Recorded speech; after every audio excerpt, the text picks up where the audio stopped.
and welcome to another Out of Spec podcast episode. You join us at Clear Detailing with Coleton, who you may have seen on our Out of Spec Detailing YouTube channel.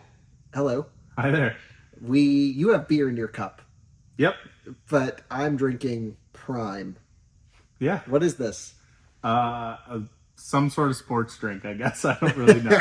But you seem to love it, and I've been liking it. I am. This is like my new jam. You know how I like get my strawberry acai and I get the no inclusions and all that stuff? This is like saturation of flavor to 100. Yeah. It's amazing. Yeah. But we're not talking about Prime, even though I'm really a big fan. Tropical punch flavor, if you're curious. And we're not talking about Michelob. We're talking about Volkswagen ID.4, because you just ordered one. Yeah, I mean, not technically ordered one. I just took over a reservation that somebody canceled on. And Well, you're getting one. Yeah, yeah. But didn't you see all the stories of them breaking down and all the software issues? And like, why are you getting it?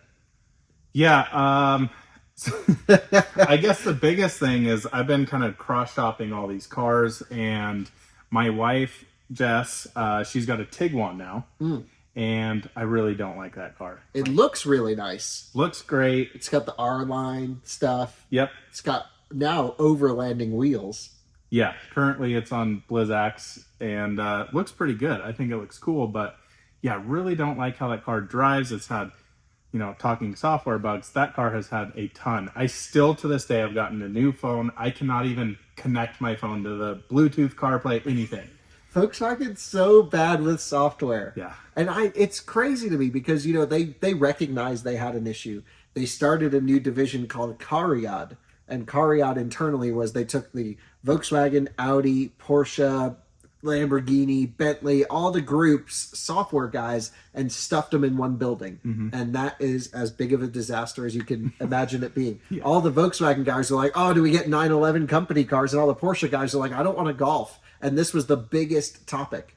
And it was such a disaster from an integration standpoint that I think we're feeling the effects of this with MEB, which is their modular. What does MEB even stand for? I don't know. But the platform that ID3, ID4, ID Buzz is built on, soon to be their future products. It just got green lighted to extend MEB into the future with some upgrades.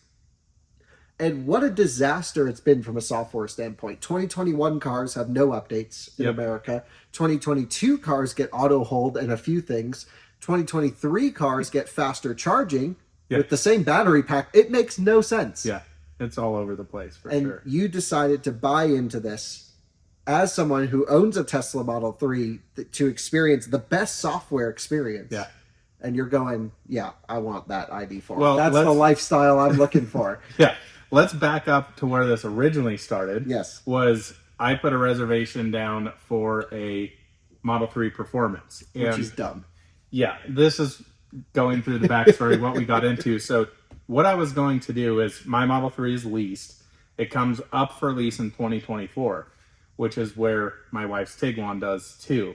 So what I decided to do was, I'm going to place an order for a Model 3. We can get out of the Tiguan right now, walk away from the lease, which is just like, it's kind of crazy. It's unheard of. Right. And now's kind of the last chance before the car market crashes. Yeah, I think so. Funny enough, before I got my Tesla, I had my Volkswagen Alltrack. That was also a lease. I got paid $4,000 cash to walk away from it with like 2 years remaining. Amazing. Yeah, it was just insane. So I was going to drive the new Model 3 Performance. My wife Jess was going to drive my current Model 3 Long Range. Another thing that's kind of weird with that is I had a 10,000 mile lease on the car. I put 15,000 miles on it in the first year. 10K per year. Yeah, exactly. And so you were going to be way over mileage. And so your plan, I got a call one day from Coleton and he's like, hey, I'm ordering another Model 3. And I'm like, why would you ever do that? You already have one. Yeah. And I think I talked you into your senses a little bit. Yeah, definitely. Having two of the same car was not the greatest idea. And my wife really does not like a sedan. She's like, I Right. have to have an SUV. So, It didn't help anyone except you'd get a little bit more performance. yep. And that's definitely worth something, but it's not a $68,000 problem. Well, my thinking was that, she doesn't drive much. She drives 5 minutes to work. It's literally like, I think 2 miles, to and from work. So it's like really, really quick. So she wouldn't rack up the miles on my current Model 3, and then we're not going to have to hand Tesla a check when we turn it in. Sure. No, it's very reasonable thinking. And for someone, I would say, who's not a car enthusiast, would be totally fine because it's Yeah. like, you just need transportation. Right. And go for it. But you appreciate cars. We want to drive different Yeah. stuff. Yeah. I just think it would get boring for you to drive the same thing Yeah. both times. So then you went on vacation, or maybe it was somewhere around Yep. this time, and rented a Model Y. Yeah, so this was actually after that. I had already canceled my Model 3 order, just kind of like looking through all the financing and all the money you have to put down for taxes. And I'm like, this is a lot of money for just, like you said, that little performance. Yep. But we rented a Model Y dual motor, so the long range, from Hertz, and had a great experience with that. I was kind of thinking, oh, this may be kind of nice. Maybe we get a Model Y Yep. for Jess. And yeah, we really enjoyed the car. But yeah, after looking through everything, it was like, gosh, this is just a lot of money. What's this going to look like in a couple years? I mean, she's driving 2 miles a day or something like Exactly. that. Do you really need a $60,000 car? And then by the time you get a Model Y, it was only a couple grand more for performance, right? Yeah, exactly. Because once you spec the induction wheels on it, it's like, I think 2,000 or like 1,500 more to go to the performance. So you got to And do I'm that. just like, why not just do that? Yeah. So I had this one spec'd out, and I'm like, okay, I'm sitting on it, like, okay, I'm ready to click the button. And I was talking to you and Jess, and I'm just like, I don't know. It just doesn't make A lot sense. of money for an iPad with wheels for something you already have. You Right. have that experience. Yep. If you didn't have a Tesla in the garage already, I'd be like, well, that's what you got to have. Yeah. But you already have the Tesla experience. Yep. So then Michaela got her ID.4, and we're friends with the local Volkswagen dealership here in town. And we were like, hey, if you have any more, let us know. And so they did. And They had 5. 5 coming in. Yes. Yeah. It's like, I think everyone is freaking out about the market, walking away. And what's crazy is with 2023 ID.4, you get the full $7,500 tax credit this year and the Colorado credit on Yeah. top of it. It's 10 grand. Yeah, it's 10 grand. So that was a big decision going into that. Because what really transpired me to get to the ID.4 was I sat down and looked at this, and I'm like, okay, so in 2 years, which is 2024, we have the Tesla lease coming up and the Tiguan lease coming up. Tesla, I'm going to have to probably hand them a check for around $4,000 to $5,000 for mileage overage. And then it's like, okay, at that point, what are we getting? Because we have an R1S on order as well. And I'm like, okay, how am I going to bridge the gap between, because realistically, the R1S was not going to come in right when her car's out. Of course. And that's 2 cars you have to buy in 1 year.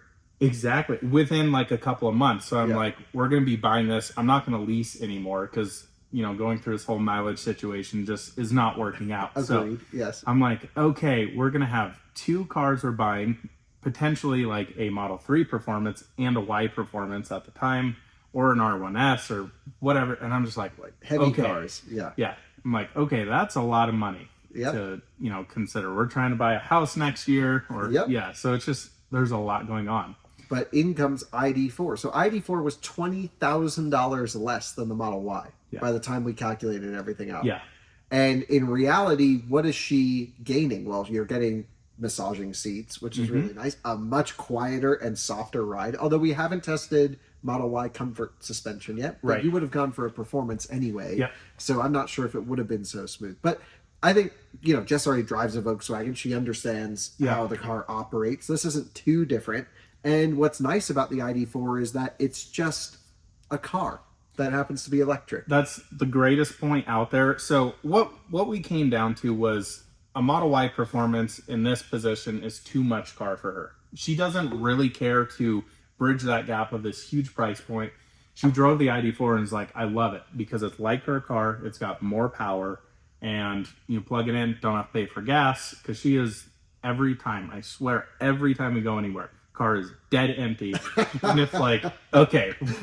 So now you can just leave it plugged in all Yeah. the time. Yeah. And being around you and all the electric cars, I was like, I think it's time to just have 2 electric cars. I still have my all-road, so we'll have 1 gasoline vehicle. But yeah, other than that, I was like, And the ID.4, I mean, I think for road trips will actually do pretty well because the 2023 cars, certainly it's not going to be as fast as your Model 3 on a road trip, but it'll still do almost 200 kilowatts. You get 3 years of free 30-minute charging sessions on EA. So, like, if you're just, like, driving home from the office one night and have an extra few minutes, you could pull the ultimate ID.4 move and charge there to 100%. I mean, you have to embody the ID.4 owner experience. I don't know how many times I've been with you to a station and you just see an ID.4 just full charging. It's Every time. There's always one. It's a staple at EA. So you have to embrace that. Yeah. And ultimately, I think it's a great car.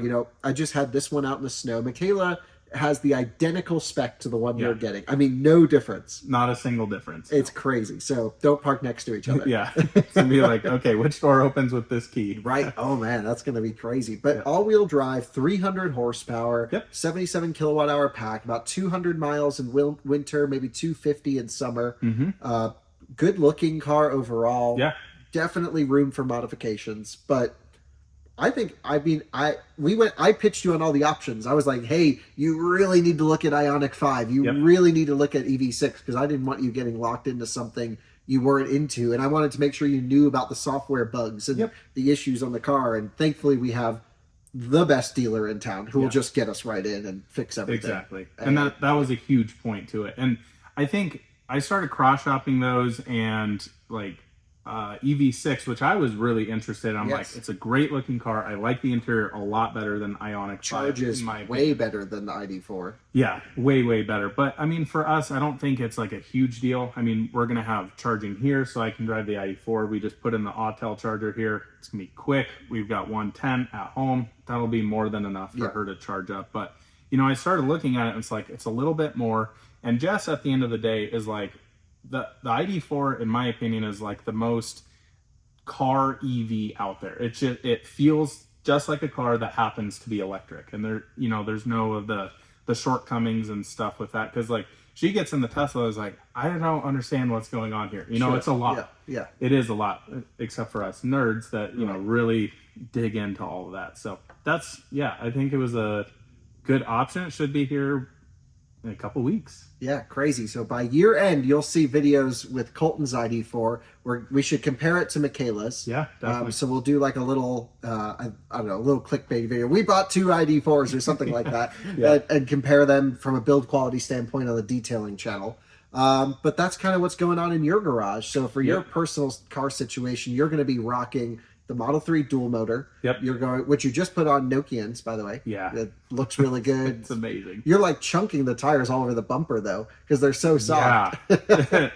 Yeah. It's been somewhat warm here, like around like 50 before we just got a huge snowstorm. And I'm just like looking at the rear bumper. I was like, it is just full of rubber. And I'm not driving it hard either, because I'm like, I need to save these tires and need to save them, because my first set of the 18s that were on there, the Michelins, 7,500 miles, and they were shot. So I drive my car very hard normally. Yes, whenever you see Coleton leaving, it's just full send everywhere. But it's a leased car. Who cares? You full charge that thing all the time, and that's just the way it goes.